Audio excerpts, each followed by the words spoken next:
Kylian Mbappé est-il de retour? En tout cas pour Fernando Morientes, il n'est pas en méforme mais il va plutôt bien finalement dans ce début de saison. Salut à tous les gars, c'est Asdial. Aujourd'hui, on se retrouve pour une nouvelle vidéo. On va parler de l'actualité du Real Madrid avec comme point d'information principal et sujet principal de la vidéo, la petite déclaration, la petite défense de Fernando Morientes par rapport à Kylian Mbappé et par rapport à la méforme, aux critiques qu'il a eues depuis le début de la saison. Parce que oui, pour Fernando Morientes, finalement, Mbappé n'est pas tant en méforme que ça. Et puis, il réalise même un début de saison satisfaisant pour lui. Hein, bien évidemment, on va en discuter. Et puis, finalement, quand tu vois aussi ces toutes dernières prestations, je commence à voir des avis passés. Je vous vois, vous n'apprenez pas des événements passés, parce que c'était déjà le cas fin septembre, début octobre si je me rappelle bien, où je voyais beaucoup de gens dire ah ça y est, Mbappé de retour après avoir enchaîné 2-3 bons matchs. Vous allez vous reprendre un Liverpool dans la tête. Attention les supporters du Real, vous allez vous reprendre un Mbappé vs Liverpool dans la tête et puis ça va vous faire tout drôle. Ne pas s'emballer, il faut pas oublier qu'Mbappé sort d'une période d'à peu près 1 an. Allez, on va être gentil, on va dire 6 mois où c'est très compliqué. C'est pas après 2-3 matchs satisfaisants. Allez, bon match, je vous l'accorde. Même si, tu vois, face à l'Atalanta, finalement, il sort sur blessure, c'est que 30 minutes. Là, c'était face à Pachuca. Bon, il est pas mauvais, mais il est pas non plus dingue, je trouve. Il est normal, bon, quoi.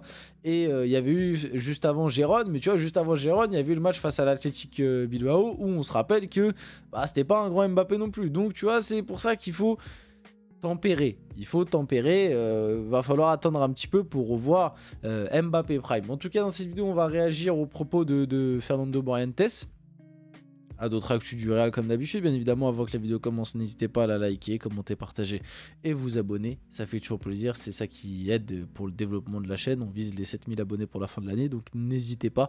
Abonnez-vous si vous regardez les vidéos et que vous ne l'êtes pas, parce que j'ai vu dans les stats que pas mal de gens qui regardent mes vidéos ne sont pas abonnés, donc n'hésitez pas. Voilà, ça me ferait grandement plaisir. Donc, on passe directement. Fernando Morientes défend Kylian Mbappé, il est à 12 buts. J'ai terminé ma première saison au Real Madrid avec 12 buts et j'étais le meilleur buteur de l'équipe. Si c'est ça, être en méforme. Bon, déjà, il y a plein de choses qui vont pas. C'est-à-dire qu'encore une fois, on prend uniquement le volet statistique. De plus, 12 buts. Bon, vas-y, tu sais quoi, on va développer un peu. Je voulais faire très rapide, mais en fait, on va redévelopper parce que déjà, de 1, ça fait longtemps que j'en ai pas parlé. Et puis de 2, ça va peut-être permettre à certains qui n'ont pas entendu mes arguments précédemment, les entendre ici tout simplement. Donc bon, déjà le côté 12 buts, voilà, et même maintenant il est à 13 parce qu'il a marqué face à Pachuca un but tout fait donné par Vinicius.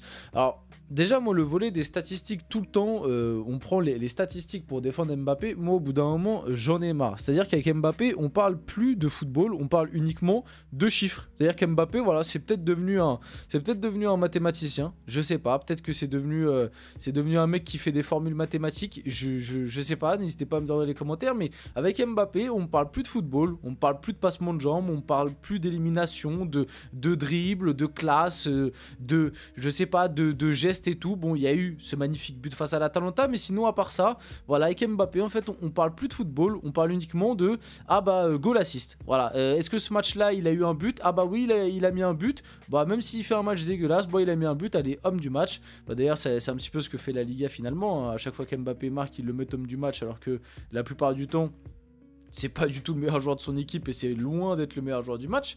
Mais voilà, donc en fait c'est ça maintenant le grand problème d'Mbappé et le grand problème autour de ce joueur, c'est que maintenant c'est devenu uniquement un mec où en fait on regarde la ligne, enfin on va sur Flashcore, OneFootball, ce que vous voulez, on regarde, ah bah Mbappé est-ce qu'il a marqué? Ah oui il a marqué donc il a fait un bon match. Ah bah Mbappé est-ce qu'il a marqué? Ah non il a pas marqué donc il a fait un mauvais match. Alors que non, ça ne fonctionne pas comme ça. Il y a des matchs où Mbappé peut ne pas marquer et être meilleur qu'un match où il a mis un doublé par exemple. Même si je crois que sous le maillot du Real, les doublés, il en a pas mis beaucoup. Je sais même pas si je crois qu'il en a mis un. Je me rappelle d'un match où il avait mis doublé, notamment je crois que le doublé c'était 2 pénaltys, ou en tout cas il y avait un pénalty dans le lot que Vinicius lui avait donné. Mais bref, en tout cas, il a pas mis beaucoup de doublés depuis qu'il est au Real. Donc voilà, déjà, le truc des stats, personnellement, moi, ça m'agace pour parler d'Mbappé. Si on veut parler de la méforme d'Mbappé, parlons un petit peu de ce qu'il fait sur le terrain. Moi, je suis désolé, on a vu un joueur quand même assez cadavérique depuis le début de la saison, qui certes est mieux ces derniers temps, ça faut l'admettre, hein. Il est mieux ces derniers temps, physiquement, etc. Maintenant, c'est pas redevenu un joueur de classe mondiale, je trouve, personnellement. Ensuite, vas-y, vous savez quoi? On va prendre, comme l'a dit Morientes, vas-y, on va prendre les stats. Donc 12 buts, donc Mbappé, 13 buts désormais. Et même, je peux vous le dire, Mbappé, il est du coup à 13 buts et je crois, si je ne me trompe pas, 5 passes D en 23 matchs. Donc il est à 18 goal assist, voilà, parce que maintenant, c'est le truc qu'on aime bien faire, en 23 matchs. Donc sur le papier, tu peux te dire, waouh, 18 goal assist pour un mec qu'on a beaucoup critiqué, un mec en méforme, etc. Wow, finalement, c'est pas mal. Oh, on est dur. En fait, Mbappé, il est critiqué, mais son début de saison n'est pas si nul que ça. Et ben, en fait, ces stats-là, je suis désolé de vous l'apprendre, mais c'est des stats dignes de Nicolas Jackson. Voilà, alors est-ce que Nicolas Jackson, on en fait un prétendant au Ballon d'Or? Est-ce qu'on en parle comme un génie du football et du mec qui va succéder à Messi et Cristiano Ronaldo? Je ne pense pas. En fait, c'est juste pour vous dire que voilà, les stats, déjà de 1, ce n'est pas ça qui te permet de déterminer si un joueur est au haut niveau ou pas. Parce qu'en plus, je me rappelle, il y a quelques temps, je crois que c'était il y a 2 semaines, un truc comme ça, 2-3 semaines, ça comparait les stats d'Mbappé et de Mohamed Salah, et en gros, statistiquement, Mbappé et Mohamed Salah avaient quasiment les mêmes stats. En gros, Mbappé, je crois, il était à 11 buts, et Salah, il était à 12, et en termes de passe D, Salah, il devait être à 8, et Mbappé, il était à 4, un truc comme... En gros, tu sais, ça jouait à pas grand-chose.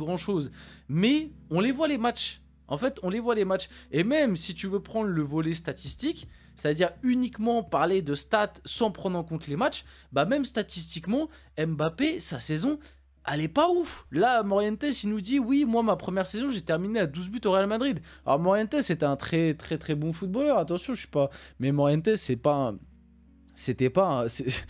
un mec qui était là pour faire partie des cracks. Le problème, c'est qu'Mbappé, on l'a égérie plutôt, pardon, en tant que crack. On en a parlé comme un génie. On en a parlé comme un mec qui allait s'asseoir à la table de Messi et Ronaldo. On en a parlé comme un mec qui allait devenir le leader, le successeur de Cristiano Ronaldo au Real Madrid. Vous voyez très bien ce que je veux dire, les discours qu'on a sur Mbappé depuis des années et qu'on a encore très récemment. Alors, aucune offense envers Morientes, mais ça n'a rien à voir. Morientes et Mbappé, normalement, ne sont pas censés boxer dans la même catégorie. Donc déjà, rien que là, que Morientes t'explique que, ah bah, moi, pour ma première saison, j'avais fait ça. Oui, mais Mbappé n'est pas censé être dans ta catégorie. Tu vois ce que je veux dire? Mbappé est censé être dans la catégorie dessus. Donc déjà, que Morientes se compare et pour dédouaner un peu Mbappé, disent, ah bah moi, j'ai pas fait mieux. Oui, mais c'est normal que t'aies pas fait mieux, parce qu'Mbappé est censé être un joueur supérieur par rapport à... Encore une fois, là, on dirait que je dénigre Morientes, alors que Morientes, c'était quand même un sacré joueur de foot. Mais bon, donc, bref, vous avez compris un petit peu, je pense, mon idée de pensée. Parce qu'Mbappé, on l'a égéré, enfin, on l'a vraiment placé tout en haut. On l'a placé dans le gratin. Et même lui veut faire partie du gratin. Donc, et il y a des moments où il a eu un niveau tu vois, pour moi, Mbappé 2021-2022, il faisait partie de ce gratin-là.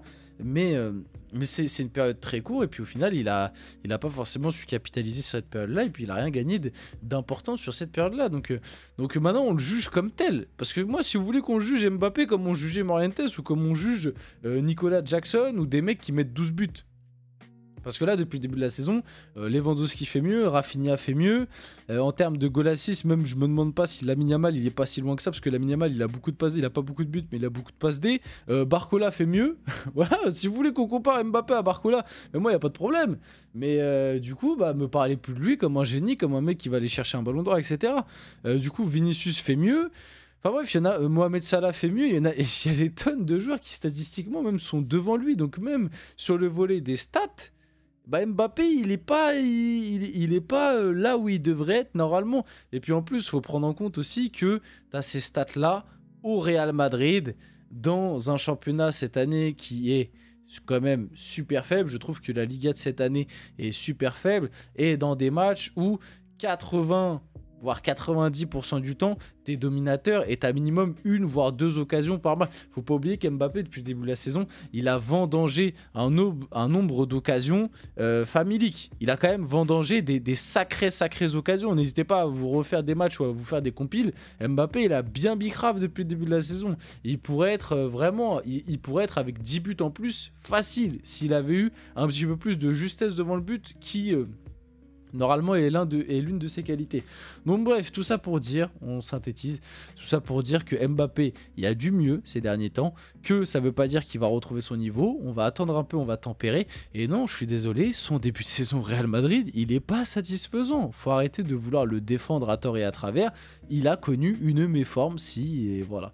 C'est comme ça. On finit la vidéo là-dessus. J'espère que cette vidéo vous a plu. Si c'est le cas, n'hésitez pas à la liker, commenter, partager, vous abonner les gars, c'était Azial. On se retrouve très rapidement pour une prochaine vidéo.